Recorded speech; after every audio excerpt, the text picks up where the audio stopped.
آمين. إن الله وملائكته يصلون على النبي يا أيها الذين آمنوا صلوا عليه وسلموا تسليما. اللهم صل على سيدنا ومولانا محمد وعلى آل سيدنا ومولانا محمد وبارك وسلم وصل عليه. الصلاة والسلام عليك يا رسول الله، الصلاة والسلام عليك يا حبيب الله، الصلاة والسلام عليك يا خاتم النبيين، وعلى آلك وأصحابك يا آخر المعصومين.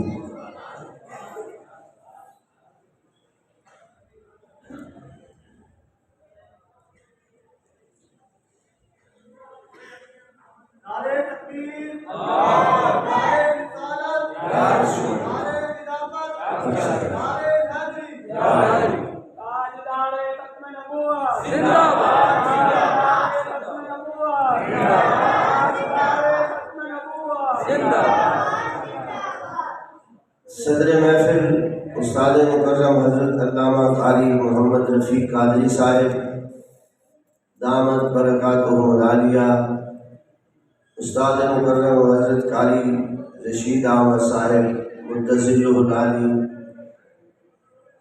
برادران گرامی قدر قاری ریاض صاحب، قاری شاہد صاحب مدظلہم العالی، اور حاضرین گرامی قدر،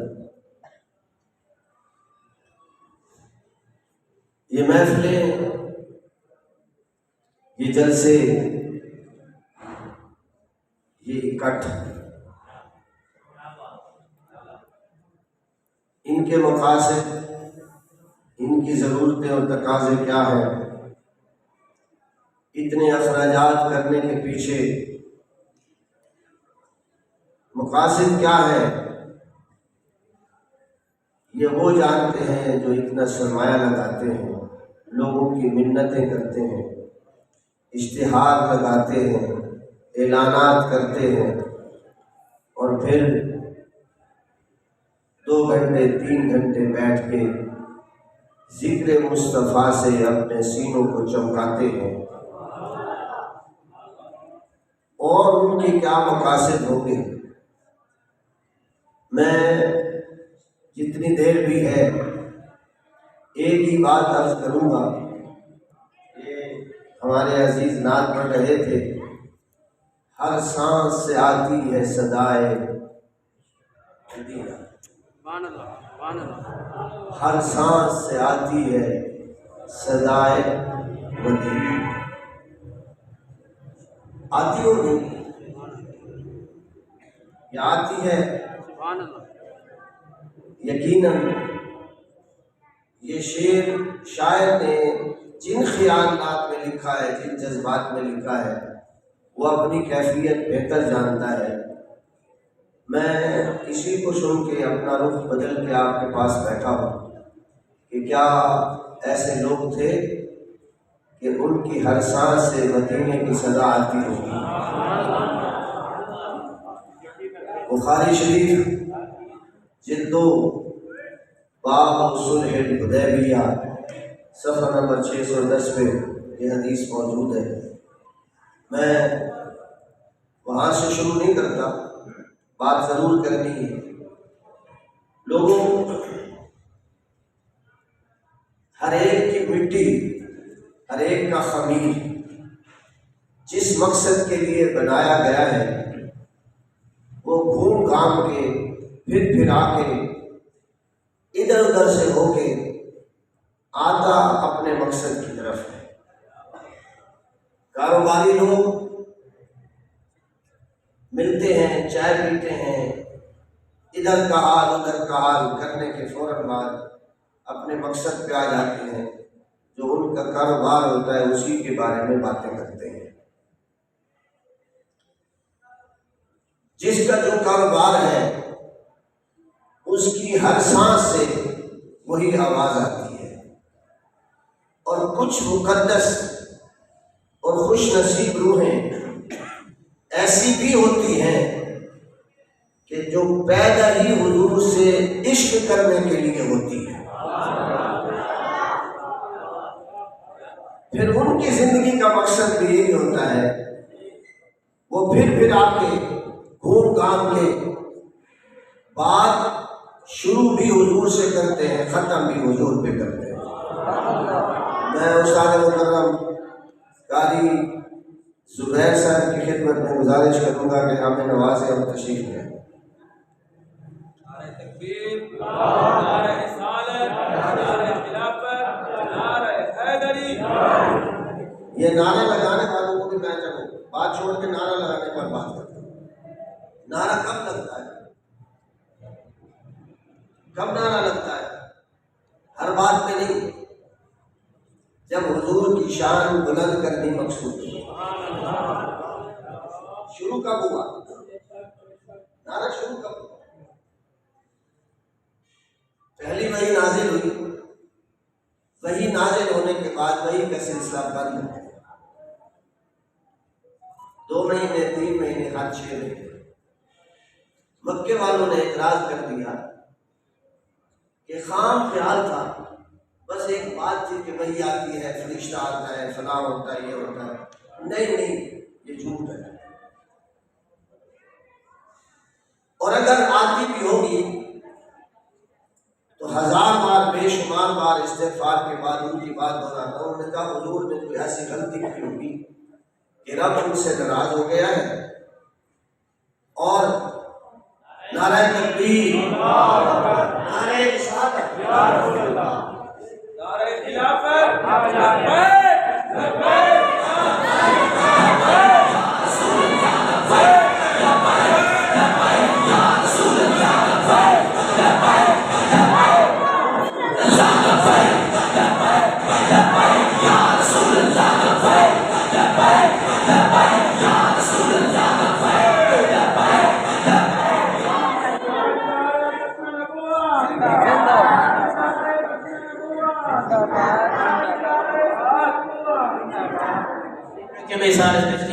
لبیک لبیک۔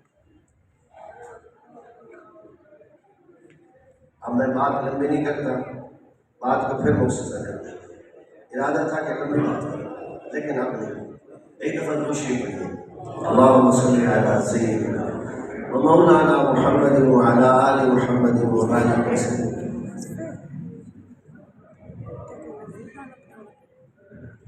ہر سانس سے آتی ہے صدائے مدینہ۔ گرامی قدر حاضرین، آپ صلی اللہ علیہ وسلم نے مدینہ طیبہ کی طرف ہجرت کی۔ ہجرت کیا کی؟ اپنے دیوانے، اپنے غلام جسموں سے تو مکہ شریف میں تھے، لیکن جیسے ہی حضور نے مکہ چھوڑا اور مدینہ تشریف لے گئے، عاشقوں کے دل بھی حضور کے ساتھ چلے گئے، اور جو وقت اہل مکہ نے، حضور کے غلاموں نے، مسلمانوں اور صحابہ نے مکہ شریف میں گزارا، اور کیسے گزارا، ان کے دل پہ کیا گزری، یہ وہی جانتے ہیں۔ ایک ایک کی داستان سنے نا حیران ہوتا ہے کہ ایسی بھی محبتیں ہوتی ہیں۔ اعلیٰ حضرت نے شاید انہی کے جذبہ عشق کی تصویر کشی کی ہے، فرماتے ہیں جان و دل ہوش و خرد سب تو مدینے پہنچے، تم نہیں چلتے رضا سارا تو سامان گیا۔ جان و دل ہوش و خرد سب تو مدینے پہنچے، جسم مکے میں تھے سب کچھ مدینے میں تھا۔ حضرت ابو جندل حضور کے ایک جلیل القدر صحابی ہیں، وہ حضور کی محبت میں گرفتار ہوئے، حضور کے غلام بنے، حضور کے ساتھ رہے، مکے میں اپنے والد کی بھی اور غیروں کی بھی مارے کھائیں، اگرچہ سردار کے بیٹے تھے سہیل ابن عمر کوئی چھوٹا بندہ نہیں تھا، مکہ شریف کا کافروں کی طرف سے بڑا خطیب تھا، بڑا خطیب تھا۔ اور کتنا خطیب تھا آپ سوچ سکتے ہیں، غزوہ بدر میں مکہ شریف والوں کی طرف سے، کافروں کی طرف سے حضور کے خلاف لڑنے میں بدر پہنچا تو قیدی ہو گیا۔ مسلمانوں نے اس سردار کو قید کر لیا۔ راستے میں حضور صلی اللہ علیہ وسلم نے مختلف قیدیوں کو ان کے جرم کے مطابق سزا دی، راستے میں کچھ لوگوں کو قتل بھی کروایا۔ یہ سہیل بن عمر، اس کو جب حضرت عمر نے دیکھا نا، حضرت عمر نے عرض کی، یا رسول اللہ آپ مجھے اجازت دیں، میں اس کی زبان کاٹتا ہوں۔ یہ بڑا خطیب تھا، لوگوں کو اکٹھا کر کے آپ کے خلاف بولتا تھا، اور میں اس کے سامنے والے دو دانت توڑ دیتا ہوں۔ چلو اتنی اجازت دے، زبان نہیں کاٹتے، سامنے والے دو دانت توڑ دیتا ہوں کہ جب سامنے والے دو دانت نہیں ہوں گے، بولے گا تو صحیح، لفظ صحیح ادا نہیں کر سکے گا، ساری زندگی یاد کرے گا کہ حضور کے خلاف بولنے کی سزا کیا ہوتی ہے۔ حضرت عمر نے یہ کہا، حضور نے فرمایا نہیں، یہ دو دانت توڑنا بھی مسلح کے زمرے میں آتے ہیں، اور اللہ تعالیٰ نے مسلح کرنے سے منع فرمایا ہے، اس کے دانت نہیں توڑتے۔ لیکن اللہ کی شان، وقت گزرا یہی دشمن حضور کا غلام بن گیا، وقت گزرا حضور کا غلام بن گیا۔ اور قربان جائے، حضور صلی اللہ علیہ وسلم کا جب غلام بنا نا، تو پھر حضور صلی اللہ علیہ وسلم جب حج کرنے مکہ شریف آئے، اس وقت حضور کا عاشق تھا۔ حضور نے اپنے بال کاٹ کے، بال منڈوا کے اسے دیے اور فرمایا یہ بال میرے غلاموں میں تقسیم کر دو۔ تو بال اس کے ہاتھ میں تھے، اور جب اس کے پاس بال آئے تو حضور کے بال لے کر یہ خود کہتا ہے کہ میں حضور کے بال لے کر اپنے آپ کو بادشاہ سمجھ رہا تھا۔ کیا لے کر؟ بال۔ مکے کی دولت نہیں، سرداری نہیں، حضور کی غلامی، اور غلامی میں بھی ملے کیا؟ سر کے بال، جو بظاہر کسی کام کے نہیں ہوتے، ہر ایک کے بال کسی کام کے نہیں ہوتے، حضور کے بال خدا کی قسم سب سے زیادہ کام والے ہیں۔ اور وہیں سے حضرت خالد بن ولید نے بھی پیشانی کے بال لیے اور اپنی ٹوپی میں سی کے ساری زندگی جان سے بڑھ کر ان کی حفاظت کی۔ خیر، میں یہ کر رہا تھا، یہ ابو جندل سہیل ابن عمر کا بیٹا تھا۔ حضور جب گئے مدینہ طیبہ تو انہوں نے کوشش کی کہ میں بھی مدینے جاؤں، لیکن باپ نے بیٹیاں ڈالتے، ہاتھوں میں زنجیر، پاؤں میں زنجیر، اور گھر میں قید کر دی۔ جو سوچنے اور سمجھنے اور یاد کرنے کی بات ہے وہ آپ سارے آہستہ آہستہ سنیں۔ کتنی دیر، کتنے مہینے، کتنے دن اور کتنے سال صرف محبت رسول میں قید کاٹی۔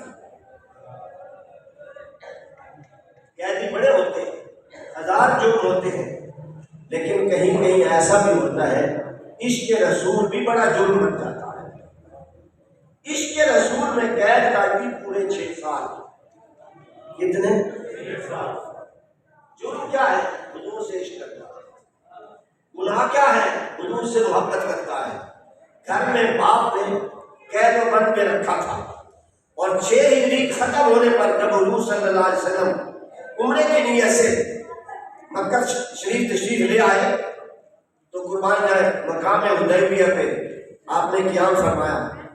حضرت ابو جندل کو پتہ چل گیا کہ حضور آ گئے۔ اب تفصیلات مختلف کتابوں میں ہیں۔ انہوں نے مزدور ڈھونڈے، دوستوں سے بات کی کہ مجھے کسی نہ کسی طرح حضور کے پاس پہنچاؤ، میں حضور کے ساتھ چلا جاؤں گا۔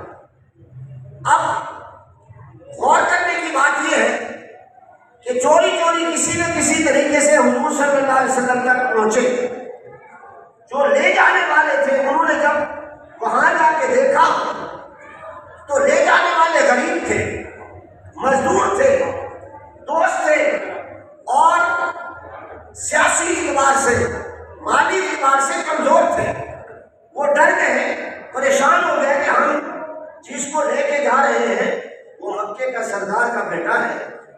کا باپ تو سامنے بیٹھا ہے، اس نے ہمیں دیکھ لیا تو ہماری کیا سزا ہوگی؟ انہوں نے حضرت ابو جندل کو کمر پہ اٹھایا ہوا تھا، نیچے بیٹھ دیا اور پیچھے بھاگ پڑے۔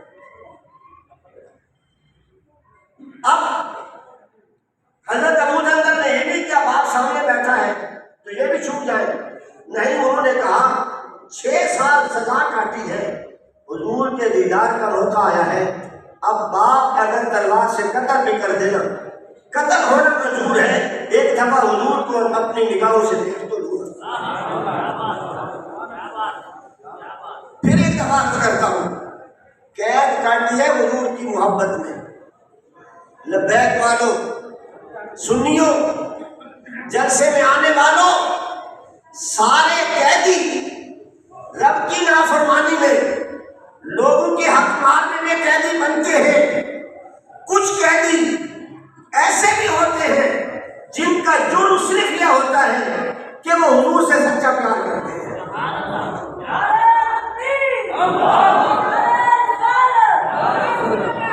ایسے بھی ہوتے ہیں، اور قربان جائیں، حضور نے دیکھا بھاگتے بھاگتے، جب لگاتے لگاتے آخر حضور تک پہنچے تو حضور صلی اللہ علیہ وسلم کے پاس گئے۔ 6 سال ملے نہیں تھے، ایک یہ غم تھا، آرزو برائی، اور جو خواہش تھی وہ پوری ہوئی اور قید ختم ہوئی، حضور کا دیدار نصیب ہوا۔ دوسری بات یہ کہ پتہ تھا کہ ممکن ہے یہ قید ختم ہوگی یا نہیں ہوگی، دل کھول کے حضور کی زیارت بھی کرتا ہوں، حضور کے جسم سے اپنا جسم بھی ملاتا ہوں، موت آ بھی جائے تو حضور کے جسم سے جسم لگا ہوگا، پھر آگ کا خطرہ کبھی نہیں ہوگا۔ حضور صلی اللہ علیہ وسلم کی جھولی میں سر رکھ دیا اور کھل کے روئے۔ حضور نے چپ نہیں کرائی، چپ نہیں کرائی، حضور نے کھل کے روئے، اور حضور صلی اللہ علیہ وسلم نے سینے سے لگایا۔ آپ ذرا غور کریں کہ ہم مدینہ شریف دیکھنے کو ترستے ہیں، وہ خوش نصیب کیسے تھے کہ ان کو حضور سینے سے لگائے ہوئے ہیں۔ پیچھے ہٹے، صلح مکمل ہو چکی تھی، صرف دستخط کرنے باقی تھے۔ حضرت ابو جندل نے عرض کی حضور 6 سال آپ کی خاطر قید کاٹی ہے، اب تو ساتھ لے چلے۔ حضور نے فرمایا ابو جندل قد تم صلح بیننا وبین قومک فاصبر حتی یجعل اللہ لک مخرجا۔ ابو جندل ابھی صبر کر، ابھی دیر ہے، ہماری صلح مکمل ہو چکی ہے، صرف دستخط کرنے باقی ہے، انشاءاللہ موقع آئے گا کہ تو مدینے آئے گا۔ جیسے حضور نے یہ کہا نا کہ تو صبر کر، مدینے آئے گا، اور آپ سہیل بن عمرو کو حضور نے کہا یار دستخط نہیں ہوتے، جب تک تحریر پہ دستخط نہیں ہوتے تحریر ادھوری ہوتی ہے، تو اپنے اس بیٹے کو چھوڑ دے، میں اسے ساتھ لے جاتا ہوں۔ اور آپ دیکھیں فقہ السیرہ میں محمد غزالی نے لکھا ہے، وہ فرماتے ہیں سہیل پریشان نہ ہو، اس ابو جندل کو میں اپنے پاس رکھوں گا، اپنے پاس رکھوں گا۔ یقین جانیے میرے خیال کے مطابق اس سے بڑھ کر ابو جندل کے لیے بھی اور سہیل بن عمرو کے لیے بھی بڑا انعام نہیں تھا کہ حضور ان کے بیٹے کو اپنے پاس رکھنے کے لیے آفر کر رہے ہیں۔ یعنی جس کو کہیں چھوڑ دے اپنے بیٹے کو، تیرا بیٹا میرے پاس ہوگا، میری حفاظت میں ہوگا، میری سرپرستی میں ہوگا، میری نگاہوں کے سامنے ہوگا، یہ مجھے دیکھے گا، میں اسے دیکھوں گا۔ خدا کی قسم اس سے بڑھ کر بھی کوئی انعام ہو سکتا ہے، لیکن وہ نہ مانا، اس نے کہا نہیں واپس ہی جانا ہے۔ حضور صلی اللہ علیہ وسلم نے کہا ٹھیک ہے ابو جندل واپس آؤ، انشاءاللہ تم آؤ گے، قربان جائے خدا کی قسم۔ جیسے ہی حضور نے کہا کہ واپس جاؤ تو باپ نے بیٹے کو تانا دیا، میں نے کہا ہے کیسا عشق ہے اور کیسا تیرا لیڈر ہے، کیسا تیرا رہنما ہے، نبی ہے، میرے ساتھ پاس ہی نہیں کی، اگر 2-4 منٹ مزید ضد کرتے، میرے ساتھ پاس کرتے، مجھے قائل کرتے تو شاید میں مان جاتا ہوں تو یہ ساتھ بھیج دیتا۔ انہیں بات ہی ختم کر دی ایک جملہ بول کے۔ ایسے بھی ڈر ہوتے ہیں، تو ان کے لیے 6 سال قید بیٹھا ہے۔ پتہ ہے انہوں نے کیا کہا؟ عشق سچا تھا نا، زبان سے جو جواب نکلا وہ بھی کمال کا تھا۔ جواب کیا دیا؟ انہوں نے کہا ابا تو یہ کہہ رہا ہے میری خاطر انہوں نے بحث نہیں کی، مجھے ساتھ لے جانے کے لیے دلائل سے قائل نہیں کیا، اور تو یہ سمجھے گا کہ شاید میرا ایمان کمزور ہو جائے گا، میں ان سے دور ہو جائے گا، ہرگز نہیں۔ حضور کی اس بات پہ تو میرے ایمان کو مزید 4 چاند لگ گئے۔ انہوں نے کہا ہے مجھے چھوڑ کے جا، تیری خاطر بحث نہیں کی، جھگڑا نہیں کیا، زبردستی نہیں کی، کوئی بھی دل، تو کہتا میرا ایمان مضبوط ہو گیا ہے، کیسے مضبوط ہو گیا ہے؟ اب یہ آپ بھی سنیں، میرے لیے بھی اور آپ کے لیے بھی، ہم سب کے لیے بھی سبق ہے۔ ابو جہل نے کہا ابا سن، تو یہ کہہ رہا ہے میری خاطر اس نے بحث نہیں کی، میں نے دیکھا ہے مشکل سے مشکل، سخت سے سخت مرحلے میں جب بڑے بڑے لیڈر وعدہ خلافی کرنے پہ آ جاتے ہیں، ہمارا لیڈر ایسا ہے ایسے مشکل وقت میں بھی اپنا وعدہ نبھایا ہے، ایسے مشکل وقت میں بھی اپنا وعدہ نبھایا ہے۔ سنا ہو گئی، سائن ہو گئے، اور پھر باپ نے اپنے بیٹے کے گریبان سے پکڑا اور گھسیٹنے لگا کہ چل اپنے گھر۔ جب انہوں نے گھسیٹا نا تو حضرت ابو جہل پھر بولے، فرمانے لگے ابا اب مجھے گھسیٹنے کی ضرورت نہیں ہے، میری بیڑیاں بھی کھول دے، ہاتھوں کے زنجیر بھی کھول دے، اب میں تیرا قیدی نہیں ہوں، میں اپنے نبی کے فرمان کا قیدی ہوں۔ اب کھڑکیاں دروازے بند کرنے کی ضرورت نہیں ہے، چوکیدار اور نگران میرے اوپر مقرر کرنے کی ضرورت نہیں ہے، میں کہیں بھی بھاگ کے نہیں جاؤں گا، اس لیے کہ میرے نبی نے کہا تیرا وقت ابھی باقی ہے۔ میں ان ساری بیڑیوں، ساری زنجیروں اور ساری حفاظتوں کے بغیر بھی حضور کی بات کا قیدی ہوں، جب تک حضور نہیں کہیں گے تیرے پاس کر دوں گا، مجھے گھسیٹنا چھوڑ، اب میں تیرا قیدی نہیں رہا، میں اپنے نبی کا قیدی ہوں۔ اللہ رب العزت میری حاضری قبول فرمائے۔ ہمارے مہمان استاد مکرم، استاد العلماء، ہماری معتبر شخصیت اہل سنت و جماعت کا ایک عظیم سرمایہ تشریف لائے ہیں، آپ نے سادگی دیکھی ہے، اللہ ان کی عمر میں برکت دے، اللہ تعالیٰ ان کے فیض میں برکت دے، اللہ تبارک و تعالیٰ ان کے شاگردوں میں، ان کے ادارے میں، اور جو کچھ یہ علم کا پودا لگا کے جا رہے ہیں تا قیامت اللہ اسے آباد رکھے، اور اللہ تعالیٰ ان کی زندگی اتنی دراز کرے کہ زیادہ سے زیادہ حضور کی امت کو فیض پہنچائے۔ وآخر دعوانا الحمد للہ رب العالمین۔